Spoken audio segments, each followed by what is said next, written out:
होतोय का मॅच का नाही म्हणा नाही. येस मॅम, 1 बाय 1च दाखवतोय मी आता तुम्हाला. पहिले 28 नंबरचा जो सगळ्यांना हवा आहे, जो सगळ्यात जास्त डिमांडिंग आहे कलर, जो पर्पल कलर, जो सगळ्यात म्हणतात का पाठवला म्हणजे ऑर्डर केला एक होता आणि आला एक, तर असं नाहीये. तुम्ही जो ऑर्डर केला तोच कलर तुमच्यापर्यंत येतोय. हे बघा, हा आहे 28 नंबरचा कलर. यामध्ये तुम्हाला पिंक शेडचा डबल टोन मध्ये कलर आहे. क्वालिटीला तडजोड न देणारी एकमेव ब्रँड म्हणजे शिवशाही पैठणी. कसा आहे कलर?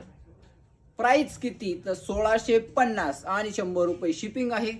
स्क्रीनशॉट काढायचा आहे, लवकरात लवकर ऑर्डर करायची आहे. या साडीचा कोड आहे MBP28. 28 नंबरची ही साडी आहे. कोणती? 28. लवकरात लवकर स्क्रीनशॉट काढायचा आहे आणि बुक करायची आहे.